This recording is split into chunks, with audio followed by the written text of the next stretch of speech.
Қайырлы күн. Мен Орал қаласының нөмірі 42 Ахмет гимназиясының 10 Д сынып оқушысы Габдрахим Альфия. Менің отаныма, менің бастамам атты байқауында Қазақстанның 7 кереметі номинациясына қатысып, Орал қаласының 19 ғасырда салынған сәулет өнерінде итальяндық стильмен жасалған ғимараттарды таныстыратын боламын. Жалпы жобамның тақырыбы Оралдың сәулет өнеріндегі Дильмидино мұрасы. Жобамның мақсаты туралы айта кетсек, Орал қаласындағы 19 ғасырда салынған итальяндық стильдегі сәулет ескерткіштерінің тарихи және мәдени маңызын зерттеу және олармен таныстыру, олардың сақталуы мен болашақта дамуына өз үлесімізді қосу. Ал жобамның өзектілігі Орал қаласы Қазақстанның бай, мәдени және тарихи мұрасына ие қала. Оның сәулеттік қонақ келбеті көптеген ғасырлар бойы қалыптасып, қалаға келген қонақтарды, шетелдік туристерді таң қалдырады. Микеле Дильмидино салған ғимараттар қала мәдениетінің ажырамас бөлігі болып есептеледі. Осы ғимараттарды зерттеу және таныстыру жергілікті халықтың және жастардың өз қала тарихына қызығушылығына артуына мүмкіндік береді деп есептейміз. Жалпы итальяндық сәулетші Микеле Дильмидино Оралдағы қолтаңбасы туралы айта кетсек, 19 ғасырда итальяндық сәулетші Микеле Дильмидино салған ғимараттар Орал қаласы сәулеттік келбетінің ажырамас бөлігіне айналған деп айтсақ қате айтпаймыз. Орал қаласының тарихи келбетіне әсер еткен және әлі күнге дейін қаланың басты көрнекі орындарының бірі болып саналатын 3 ғимарат итальяндық сәулетші Микеле Дильмидиноның қолтаңбасы болып табылады. Бұл ғимараттар көріп тұрғандарыңыздай Атаман үйі, Мезиндер үйі және Михайло Архангельск соборы. Барлығы да итальяндық палаццо стиліндегі құрылымдар болып табылады. Орал қаласы үшін бұл ғимараттар тек сәулет өнерінің бір бөлігі ғана емес, сонымен қатар тарихи маңызды орындар болып табылады. Жалпы Микеле Дильмидино, итальяндық сәулетші Микеле Дильмидино кім екен деген сұраққа тоқталатын болсақ, итальяндық сәулетші Микеле Дильмидино Петербургтан атаман Бородин шақыртады. Ол Оралда 1821-1831 жылдары қонақ болады екен. Бұл күнгі күні Пугачев көшесінен Абай алаңына дейін аралықта көріп беріп тұрған құрылыстарға осы сәулетшінің еңбегі анық сіңген. Енді Атаман үйі туралы айта кетсек, Атаман үйі Оралдың әкімшілік орталығында орналасқан, салынған жылы 1825 жыл. Стилі көріп тұрғандарыңызда итальяндық палаццо үлгісі. Бұл жерде суретте көріп тұрғандарыңыздай кейінірек видеода көрсеңіздер де болады. Бұл жерде палаццо стилімен бөлек классикалық элементтерді Микеле Дильмидино көп қолданған болады. Ал енді Атамандар үйіне саяхат жасайық. Атаман үйі Оралдың әкімшілік орталығы.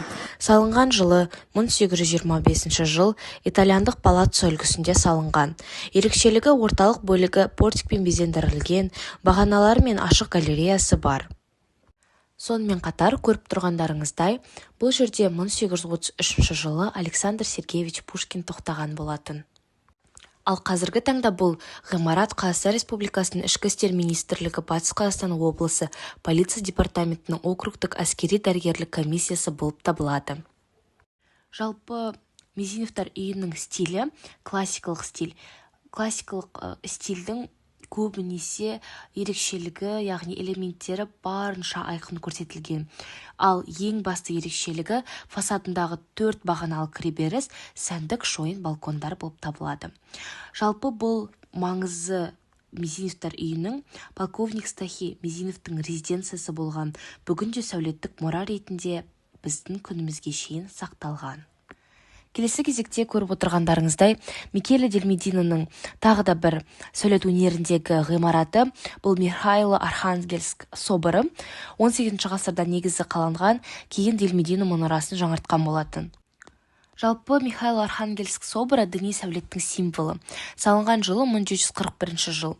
Дильмидино кейін, бірақ мұнарасы оның 19 ғасырда қосылған болатын.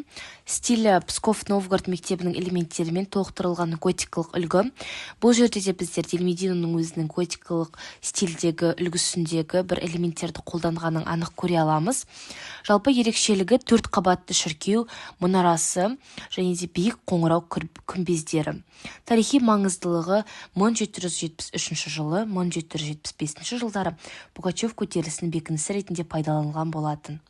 Ал енді жоба жұмысының перспективасына тоқтала кететін болсақ, сәулеттік мұраларды сақтау. Бұл тарихи ғимараттарды түпнұсқалық келбетін сақтай отырып, сапалы реставрациялауына назар аударту қажет. Сонымен қатар туристік әлеуетті дамыту. Шетелдік және отандық туристерге Орал қаласының сәулеттік мұрасын насихаттау керек.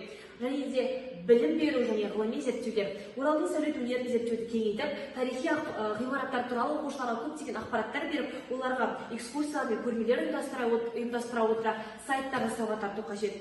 Қала тұрғындарын тарихи ғимараттарды сақтауға және қорғауға тарту, заманауи сәулет жобаларында дизмедина стиль элементтерін қолдану қажет. Ол палац үлгісі және де классикалық элементтерді қолдануға біз шақырамыз.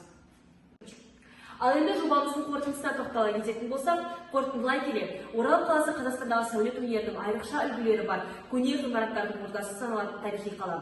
Бір даңғылдың бойында қаз-қатар тұрған ескі ғимараттар көрген жанды таңдай қақтырады. Бұл ғимараттар Орал қаласының сәулеттік тарихынан ажырамас бөлігі ғана емес, сонымен қатар мәдени тарихи мұра ретінде болашақ ұрпаққа сақталуы тиіс.